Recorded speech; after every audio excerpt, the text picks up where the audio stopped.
Well, good morning, everybody.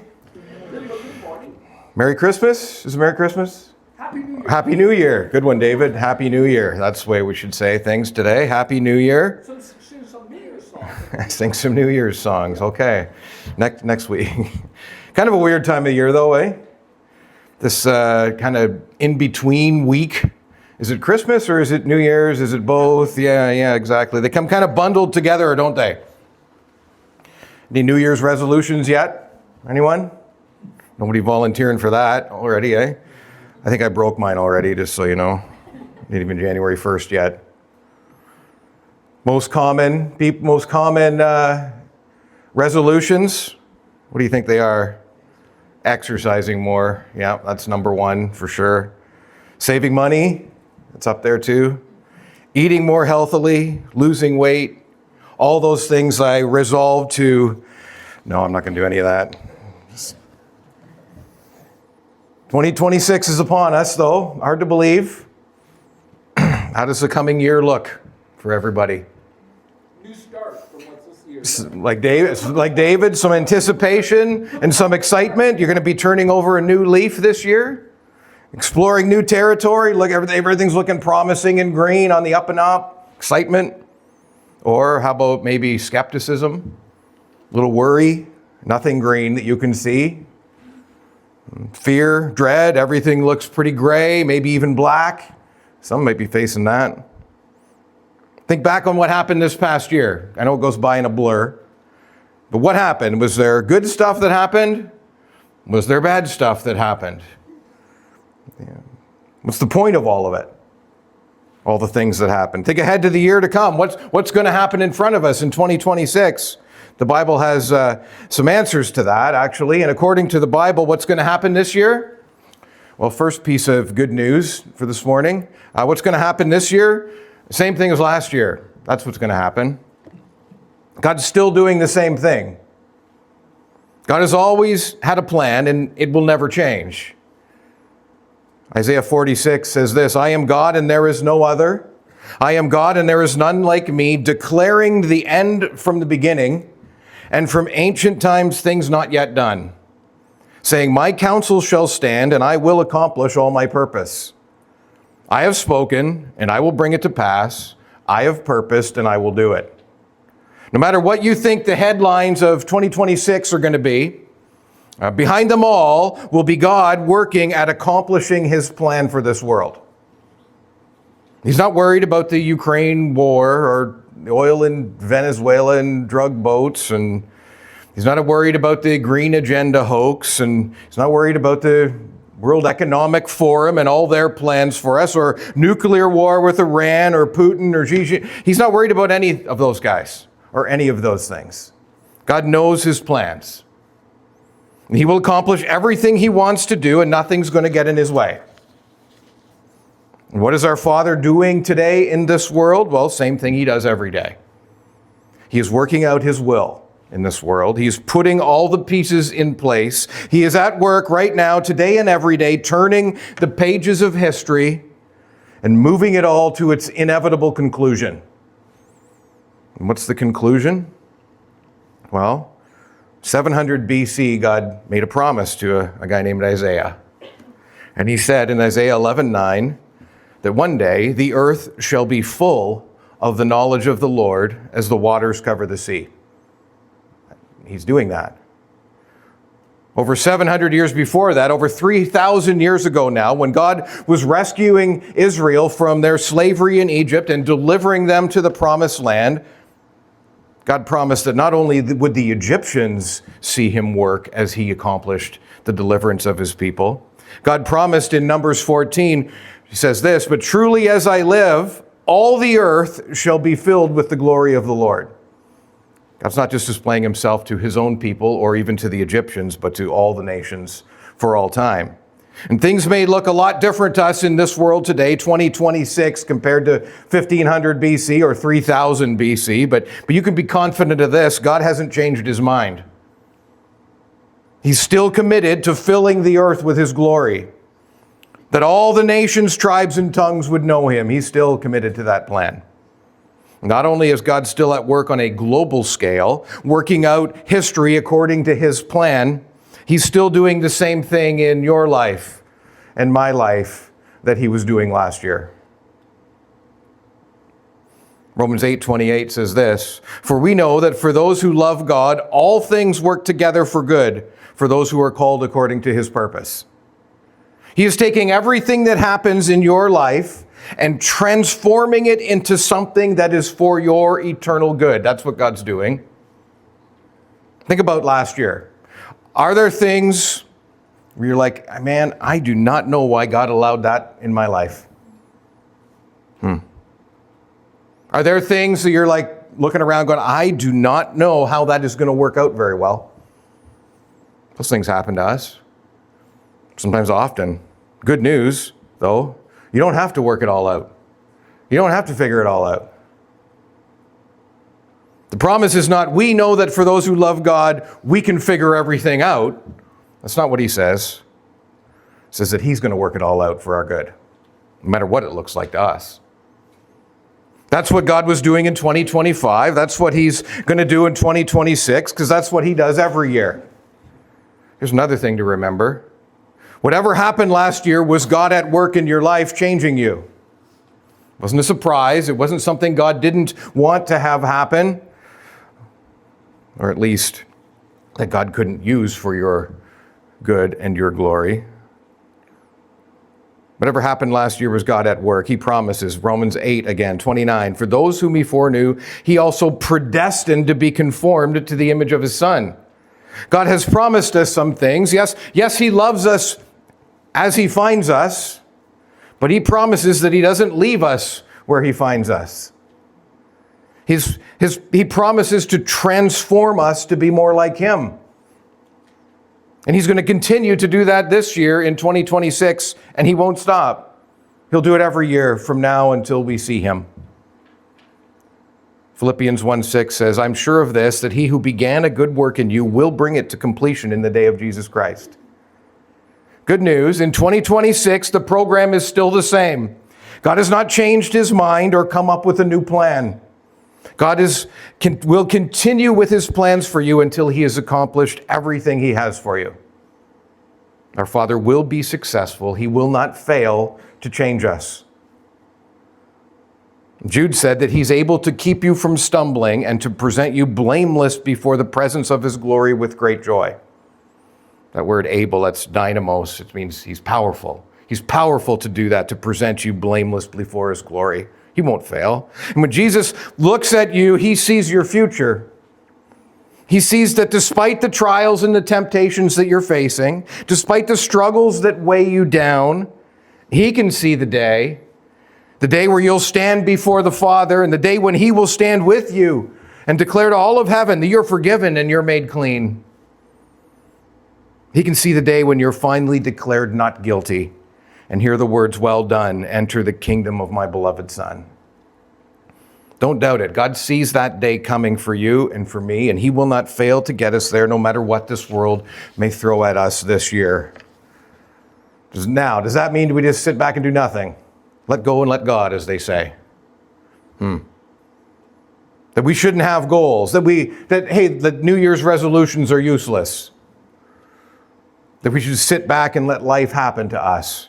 Well, if that's true, what does Paul mean when he says Philippians 2:12, to work out your own salvation with fear and trembling? Or how about Peter when he commands us to grow up into our salvation? Look, everybody knows this. We face a battle in this life, do we not? Not just out there, but in here. Our hearts are stubborn. And the struggle with sin is real, is it not?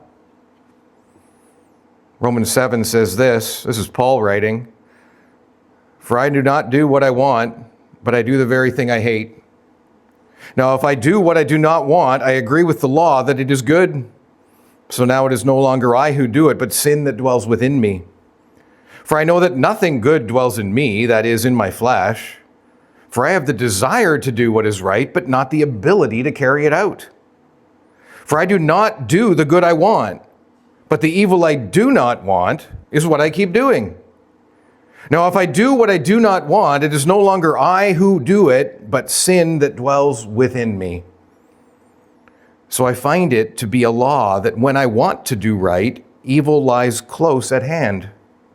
For I delight in the law of God in my inner being, but I see in my members another law waging war against the law of my mind and making me captive to the law of sin that dwells in my members. I know that's a little convoluted, a little bit of a mouthful, but that's reality. We all have this still within us, even though we're believers. Even though we've been justified, we have not yet been glorified. We are being transformed, but the job is not done. We still fight our fallen, sinful nature in this life. We still fight our own hearts and our own desires. Anything you'd like to see different in 2026 than it was in 2025? It's the time of year we think about these things. How about marriage? Anything with your kids you'd like to see change? I know lots of people think about that. How about the priorities? How about your relationships? How about the finances? Or how about the harder stuff? How about like my attitude? Or my habits? Or my struggles with sin? Any of those things need to change? 7 deadly sins. I'm not going to go over all of that stuff, but they're in the Bible. Men, top 3, lust, gluttony, and sloth. Any of those things that you need to see less of this year? Women have a different priority. Their top 3 are pride, envy, and anger, according to the polls. Anybody want to put away some pride, envy, and anger this year? Anyone have resolutions to deal with those kinds of things on their resolution list this year? There are no 3 simple steps for total victory over sin, is there? It's hard. We try and do it, but we sometimes or often fail. Our hearts are very slippery, and it's so easy for us to deceive ourselves. No matter how many victories we might string together in any area, there's always failure still looming over us. At least that's what it feels like. Reality is, eating better and getting a little more exercise is going to be a lot easier than gaining some victory over the sin that resides in our hearts. Nevertheless, it's the battle that we find ourselves in this year and every year, the battle over our hearts. Think back on last year. Whether you remembered it or not, there were some victories and there were some losses in that battle. I don't know what all that entailed and all the details, but guaranteed that's what's happened to all of us. The thrill of victory and the agony of defeat. That's the story of our lives as the followers of Christ. I wish every day was Victory Day, but it's just not. And guess what? There's more of the same coming in 2026. This is what it means to follow Jesus, to continually strive to live up to our calling. Philippians 3 says, "But one thing I do, forgetting what lies behind and straining forward to what lies ahead, I press on toward the goal for the prize of the upward call of God in Christ Jesus." Hebrews 12:1 says, "So let us also lay aside every weight and sin which clings so closely, and let us run with endurance the race that is set before us." I don't know the details of God's program for you in 2026, but that's the overall concept. More straining forward, more struggling to lay aside, more trying to endure the race. Happy New Year. There is good news, though. As much as God never wavers in his intentions, his plans are already established. Never forget, though, our God loves new things. There is newness with God. There is newness in the unfolding of his sovereign plan. He has newness for our hearts and gives us a renewing of our minds. And no matter what you think is personally in store for you this year, God has plans for you. He's not done yet. You can still trust him. He is still at work on your behalf. You may think you know some things about 2026, but reality is we have really no idea, do we? Anything can happen. Guaranteed, 1 year from now, There will be countless things that will have happened to you in 2026, and you'll look back and you say, I did not see that coming. We're terrible at predicting the future. We need to remember that.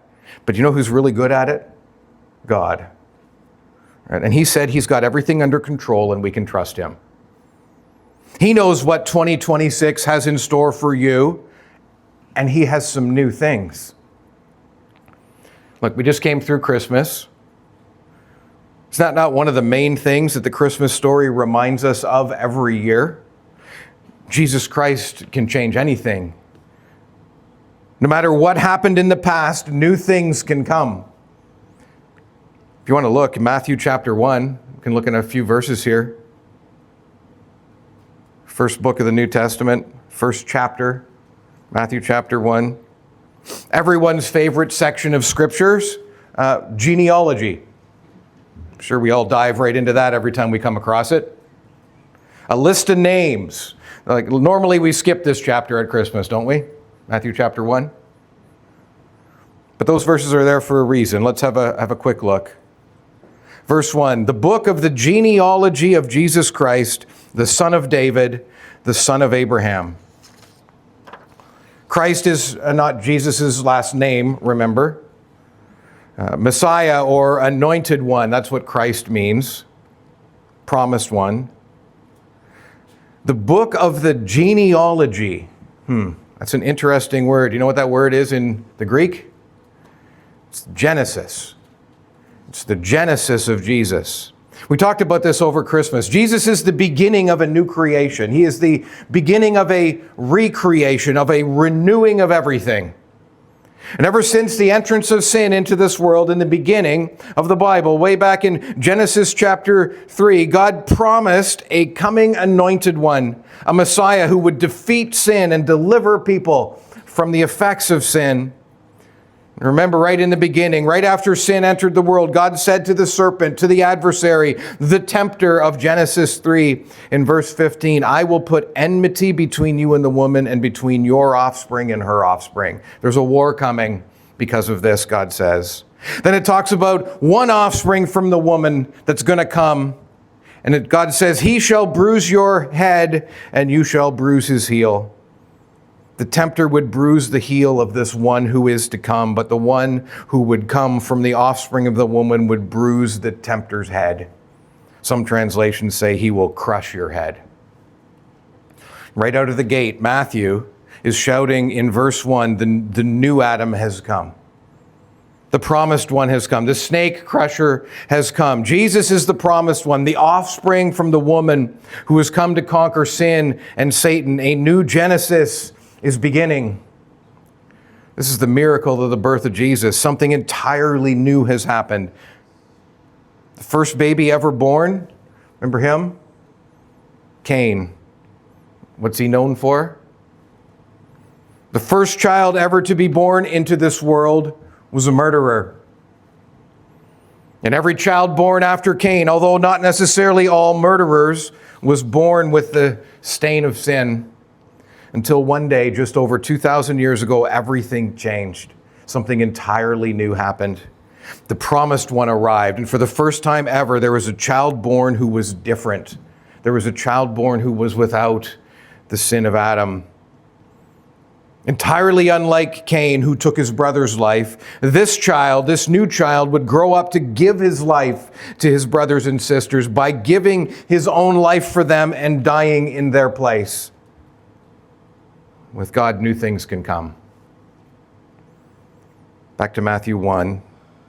This is the son of David. We talked about this before. This is the promise to David in 2 Samuel 7. When your days are fulfilled, David, God says, and you lie down with your fathers, I will raise up your offspring after you, who shall come from your body, and I will establish his kingdom, and he shall build a house for my name, and I will establish the throne of his kingdom forever. Now, obviously, that's more than a promise for Solomon, because Solomon died and went in the grave. And the throne of David was lost for a long time. But God says in verse 16 of that chapter, and your house and your kingdom shall be made sure forever before me. Your throne shall be established forever. And this promise is repeated and remembered throughout the Old Testament. Isaiah 9 says, "For unto us a child is born, and to us a son is given, and on the throne of David and over his kingdom to establish it and uphold it." Jeremiah 23:5 says, "Behold, the days are coming, declares the Lord, when I will raise up for David a righteous branch, and he shall reign as king." The point is that throughout the Old Testament, God's people were continually looking for a different king, a king unlike the other kings, a king that would come from the line of David, a king that would lead God's people to be righteous and a holy nation that God had created them to be in this world. What Matthew is saying here is that king has come. The promised son of David, God's eternal, unfailing king, has come. Back to verse 1. He's also the promised son of Abraham. In Genesis 12, God says this, "Now the Lord said to Abram, go from your country and your kindred and your father's house to the land that I will show you, and I will make of you a great nation, and I will bless you and make your name great, so that you will be a blessing, and in you all the families of the earth shall be blessed." And this promise is repeated to Isaac, his son, and Jacob, his grandson. God says to Jacob in Genesis 35, "Kings shall come from your own body." And at the end of Jacob's life, God gives him a promise about one of his sons named Judah. It says this in Genesis 49:10, "The scepter now shall not depart from Judah, nor the ruler's staff from between his feet, until tribute comes to him, and to him shall be the obedience of the peoples." And Matthew is letting us know Jesus is also this promised one. The promised one to Eve, the promised one to David, and now the promised one to Abraham and his son Isaac, Jacob, and Judah. See, history is God's story, not ours. Not our generations, not our countries, not you, not me. Billions of people have come and gone on this earth. Countries, nations, kings, queens, presidents, dictators, rulers have come and gone. Whole empires have come, empires have gone. And at the center of it all stands one person, Jesus Christ. He is the promised one. He has changed everything. After that, in Matthew chapter 1, we have this long list of names. Why is this here? Matthew and Luke both include a genealogy in their writings about the birth of Jesus. Now, there's a few differences in the genealogies, but nothing to panic about. They can be explained. There's several possible solutions as to why some of the names are slightly different. But the question is why? Why is this list of names here in Matthew chapter 1? Well, to prove lineage, for sure. Right? It's important to show that God keeps his promises, even through the details. But there's more than that, I think. Have a look at the names on that list. Look at verse 2, Jacob. He tricks his dad, steals from his brother. Judah has an incestuous relationship with his sister Tamar. Rahab, she's a prostitute in Jericho. Ruth, she's a foreigner, a Moabite. If you know about them, they weren't considered friendly to Israel or to God. They're enemies. David himself, look at in verse 6 there, you don't even read the name Bathsheba. You just read the wife of Uriah. Know that whole story. David kills his friend so he can sleep with his friend's wife. Solomon, verse 7. The guy had more wealth and more wisdom than anybody that ever lived, but yet he turned away from God in the end. Then we have evil king after evil king who led people into idolatry and immorality, eventually resulting in the destruction of Jerusalem and the deportation to Babylon. Story after story of people who rebelled against God. I mean, just a few generations back from Jesus, the ancestors of Jesus were leading God's own people to hate him and worship other gods. But our God is not daunted by sin. His plans are never thwarted, and his plans continue despite the sin and unfaithfulness of his people through the ages. And then one day everything changes. We get to Matthew chapter 1, verse 18. Now the birth of Jesus took place in this way. That word birth, That's the same word we saw back in verse 1, the genesis of Jesus. Matthew is taking us back to the beginning again, back to the start of sinful humanity in our minds, showing us that God is bringing a new start. Jesus is a new Genesis. He is the beginning of a new creation. Sometimes we can wonder about the future of this world, do we not? Doesn't always look good. Never forget, in the end, God loves His creation and the beings He made in His image. And God has some big plans for this place. Revelation 21, one of the last sentences in the Bible, says, "Behold, I am making all things new." God hasn't given up on anything. Good news, this world may be a place of darkness and evil now, but a new day is coming. A day when God finally frees His creation from the bondage to sin and death that has reigned since the garden. Our God is a God of new things, and He has promised that this is not the end. He has a new day coming when all of this, all of us, will be redeemed and transformed into new creations. And sure as God's Son has made His appearance in this world to deal with our sin problem, He's coming back again to deal with sin and evil once and for all, to defeat them forever and make us all into everything we were meant to be.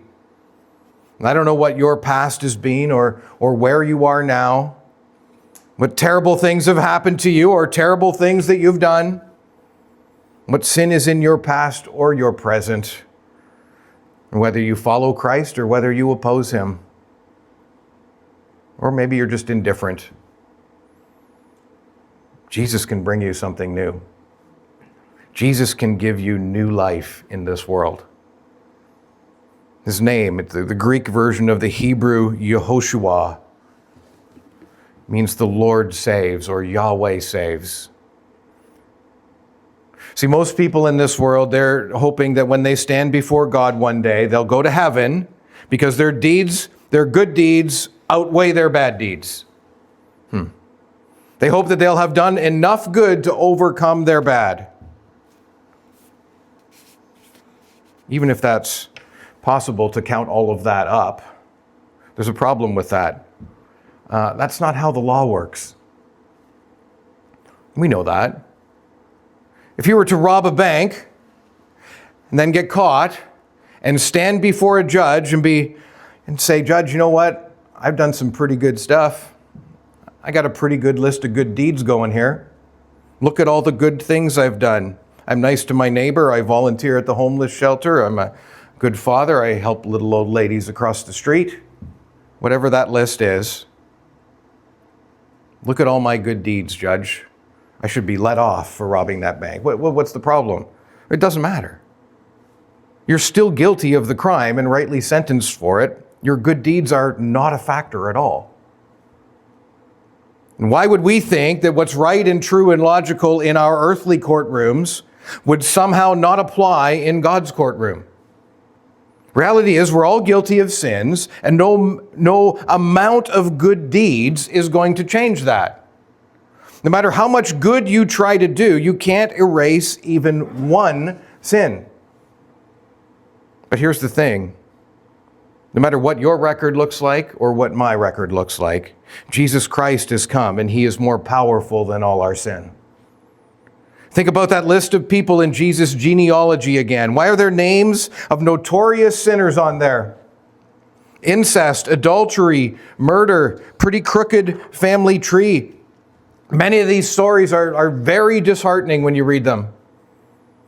What if these stories of sin and suffering and shame are all there is? How depressing would that be? Don't miss the picture, because these stories are not the end.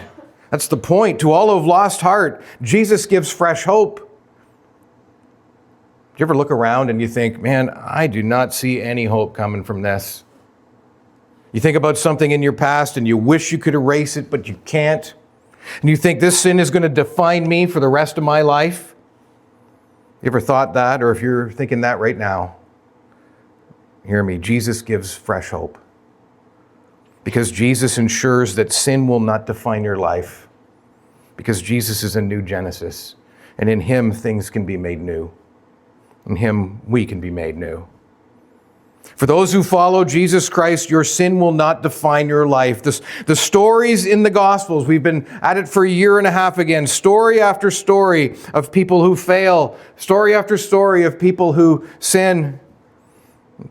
Think about who's even writing this book. Matthew, tax collector, a career of working for the Romans and stealing from the Jewish people. Matthew 9, all the people that Matthew invites to his party with Jesus are low class. They're criminals and they're rejects. He knows he's the least likely person to be writing a gospel. But when people encounter Jesus, he changes everything. All the way to the thief hanging on the cross next to him when he dies. He asks for forgiveness and Jesus promising to change his eternity. Jesus Christ has come. He can make all things new. And I don't know where you're at with the story, but I know this, no matter where you come from, where you've been, and what you've done, Jesus is more powerful than your past. And although we do live in a world of suffering, your story is not over.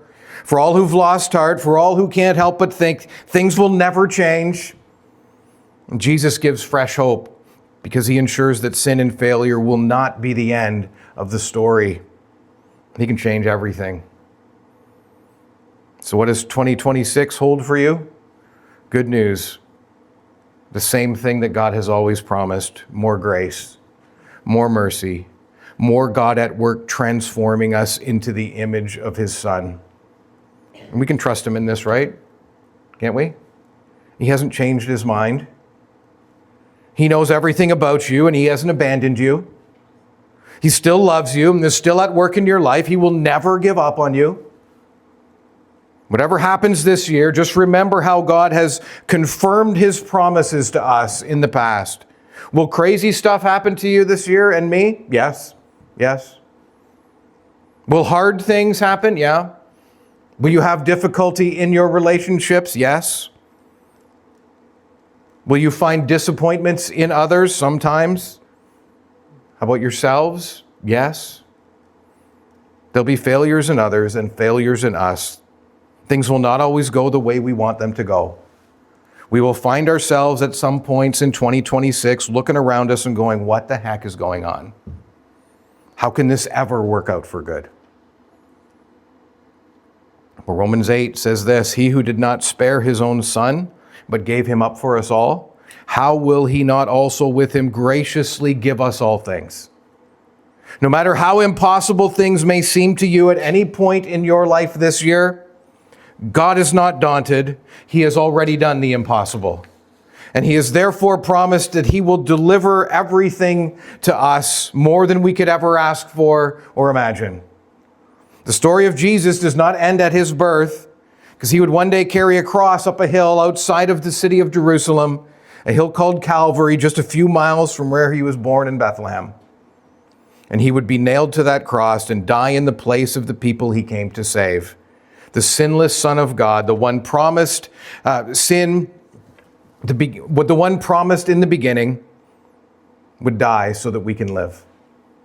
He'd be taken down from that cross and his body put in the tomb and sealed in the ground. But Jesus is a new Genesis. And there had never been anyone like him. And where all the millions had gone before him into the grave and stayed there, no grave can hold him. And just like God brought forth life in Adam from the ground of the earth way back in the beginning, Jesus, the new and greater Adam, reformed out of death and emerged from the ground with new life, an eternal life in his hand. And he rose from the grave alive forevermore. Sin and death trampled and crushed under his feet, just like God has promised. And if God has done all that for us, how can we not trust him with our lives today, no matter what's going on? He can do anything. No matter where you find yourself this coming year, you can depend on him. His promises are not done. He is right now holding your salvation secure with him in heaven. And one day the sky will be rolled back and he will be revealed and he will leave his throne once again and he'll come back and he will rise and we will all rise to be just like him, perfect and sinless and alive forever. Jesus Christ has come. He's the center of history. He's the new Genesis, and he has changed everything. Yes, the darkness of this world will continue. Yes, the powers of darkness are still ruling and plotting against our Father and all who love him. They are powerful, and this world seems to love the gods of this world more and more every day, it seems. Is 2026 going to be darker than last year? I don't know. But I do know this, no matter how dark it may get in this world or in your life, let's be real, people in this room are going to be faced with heart-wrenching circumstances this year. Some of our hearts will be broken by the events that will play out in 2026. There will be pain, there will be trouble. But our King has conquered the grave, and therefore the trials of this world have no hold on us. We know that when whatever we face, our Father in heaven is directing it all. Do not fear the darkness on the horizon. No matter how dark the night, a new day is coming. No matter the valley that you're going to have to walk through, take heart. He promises to walk with you, to see you through to the other side, safe and sound, your enemies fallen and your cup overflowing with joy. No matter how difficult or even impossible things may look to you, take heart. The call of Jesus is not figure it out and then come and see me. Fix yourself up before you ask me for anything. No, the call of Jesus is that give up on the do-it-yourself program. How much does our world chase that dream? Billions of dollars in books and shrinks and medication, all in pursuit of fixing yourself, all with devastating and disappointing results. None of it works. None of it makes you happy. None of it fixes the problem. All your efforts do not solve what's wrong inside of us. All our intentions and resolutions, they cannot save us. Thankfully, God is not asking us to rise above and pull up our socks and try a little harder. God is not asking us to save ourselves. No, our God has come, and he says, come to me and I will save you. Come to me with all your burdens, all your struggles, all your sin, all your hard edges, all your doubts and all your fears. Come to me with all your stuff and I'll trade you for it. I'll take all that stuff that weighs you down, all that stuff that's keeping you in the darkness of this world. I'll take all your burdens, all your sin, and I will take them away. Put your faith in me, believe in me, and I will break every chain that weighs you down. Our Father says, come to my Son. And no matter the darkness that plagues you, no matter the fear that enslaves you, no matter the sin that entangles you, no matter the deadness of your heart or the depths out of which you cry for him, he is near to you and he is mighty to save you from all of it forever. The gods of this world are nothing compared to him. The fallen powers of heaven cannot stand before him. He has defeated them all. And he offers all that victory to you and to me and everyone who asks of him this year and next year and every year until he comes back. 2026, let that be the year you put your trust in him more. He is full of grace and mercy and mighty to save you and me from all our fears and failures forever.